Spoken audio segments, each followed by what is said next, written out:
আসসালামু আলাইকুম। আশা করি যে যেখানে আছেন সবাই অনেক ভালো আছেন। আলহামদুলিল্লাহ আমরাও অনেক ভালো আছি। অনেক দিন হয়েছে বাবুকে নিয়ে কোথাও খেতে যাওয়া হয় না। আর আগে যে গত একদিন গিয়েছিলাম আমরা কেএফসিতে, তখন বাবু বাসায় ছিল না, নানার বাড়িতে ছিল। আর ভাবলাম যে বাবু যখন আসে ওকে নিয়ে একটু খেয়ে আসি কোথাও গিয়ে, তাহলে মনটাও ভালো হবে। আর এখানে এই যে বড় একটা বাঘ রাস্তার মাঝখানে, এই বাঘটা দেখে দেখে তৌকির অনেক খুশি। এই বাঘটা দেখার পরে সে বলছে সিংহ মামা কোথায়, মানে বাঘ মামা দেখছে, এবার সিংহ মামা কোথায়। আর এই যে বলতে বলতে চলে আসছে আমরা যে কাচ্চি ঘরে। আজকে কিন্তু আমরা কাচ্চি ঘর থেকেই খাবো। আর কাচ্চি ঘরের বিরিয়ানিটা আমার কাছে বেশি ভালো লাগে। কাচ্চি ভাইয়ের মানে ভাই থেকে এখানেই বেশি আমার কাছে মজা লাগে, কিন্তু আমার হাজব্যান্ডের কাছে নাকি কাচ্চি ভাইতেই মজা লাগে। তারপরে যে বসে পড়ছি, আর এখানে পিছনের দৃশ্যটা কিন্তু অনেক সুন্দর ছিল। আর ওই যে বাবু আঙ্গুল দিয়ে লাইট দেখাচ্ছিল, মানে সে এখানে আসতে পেরে অনেক খুশি।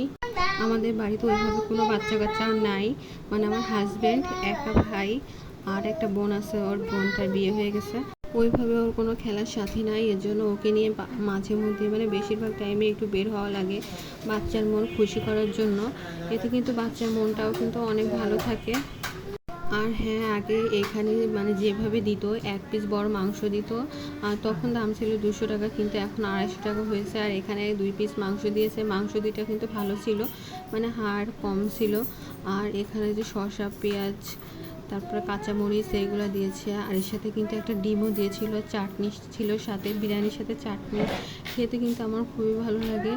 আর এই চাটনিটা কিন্তু খুবই মজার হয়ে থাকে, মানে আর এই চাটনিটা কিন্তু বড়ইয়ের চাটনি, আমার কাছে বড়ইয়ের চাটনি মনে হয়েছে, বড়ই মানে কুলের চাটনি। আর তারপরে যে আমরা খাওয়া দাওয়া শুরু করে দিয়েছি। আর এই যে বোরহানি ছিল, বোরহানিটা কিন্তু আমরা আলাদা নিয়েছিলাম, মানে 20 টাকা করে যে ইটা ছিল সেইটাই আর কি, দুইটা নিয়েছিলাম। আর বাবু বসে বসে গোমরি খাচ্ছিল। আর বাসায় এসে এই যে কোক খেতে বসে গেছি, ওখানে আমরা কোক নেইনি কারণ বাসাতেই কোক ছিল, তাই ভাবলাম বাসাতে গিয়েই খাই। আর এসে যে কোক খেতে বসে গেছি।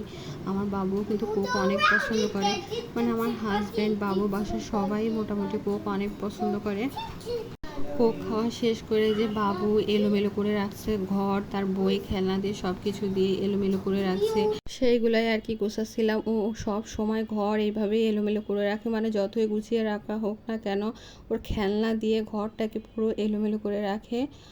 আর এইগুলাই গোছানো লাগে, মানে সব মায়েদেরই তো মনে হয় এরকমই, সব বাচ্চারাই এরকমই হয়ে থাকে যে এলোমেলো করে রাখে, আর মাদের সব কিছু গোছানো লাগে। যাই হোক, ভিডিওটি ভালো লাগলে অবশ্যই লাইক, কমেন্ট, শেয়ার করে দিবেন। আজ এ পর্যন্ত, আবারও দেখা হবে কোনো এক ভিডিওতে। সবাই ভালো থাকুন, সুস্থ থাকুন, আল্লাহ হাফেজ।